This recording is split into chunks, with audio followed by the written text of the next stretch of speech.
আমি হয়তো পাবো না বিচার, আমি জানি কত টাকার বিনিময় হলে কালকে স্পেশাল ডিবিতে গিয়ে আমার ভাইকে অ্যারেস্ট করে 2:30 বাজে এখানে যে কোর্টের মধ্যে সুপার্ত করতে পারে। তাহলে এই জিনিসটা কোনো মামলা ছাড়া, কোনো অভিযোগ ছাড়া, ওসি স্যারকে যখন আমি বলছি স্যার আমার ভাইয়ের অভিযোগ কি, এটা উঠতো, এটা উপরে নির্দেশ আছে, এখানে কথা বলার দরকার নেই, বের হও, ঠিক আছে। তাহলে আমার নাম্বার নিয়েছে, আমাকে ফোন দিতে পারতো, এটা হচ্ছে ওইটা, আমাকে মামলা দেওয়ার আগে অন্তত বলতে পারতো ভাই আপনার ভাই এরকম এরকম বিষয়। আমি এখানে পৌঁছাইছি তো আমার ভাইকে ডিবি দিয়ে ধরানো হয়েছে। ডিবি কি করছে, কি বিষাক্ত কি খাওয়াইছে, কি মারছে, কি করছে সেটা ডিবি জানে ভাই, আমি জানি না।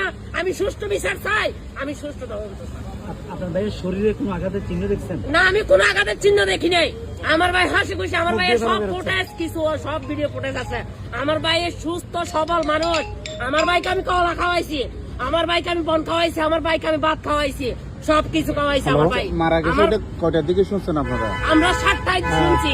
আমার ভাই রাতে বলে মারা গেছে জেলখানার মধ্যে, আমি শুনছি 7টায়। ওখানে আনছে মরা।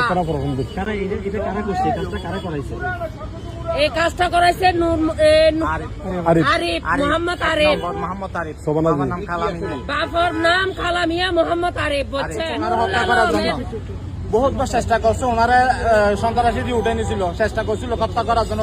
আল্লাহ রহমত আছে, মানুষের দোয়া আছে, সবার দোয়া আছে, সেই জন্য ওনারকে কিছু করতে পারে নাই।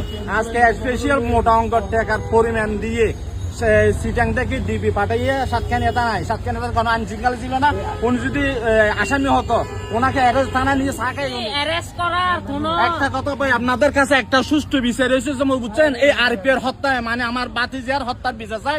মেইন ক্রিমিনাল হয়েছে আরিফ, এই নুরুল আলম।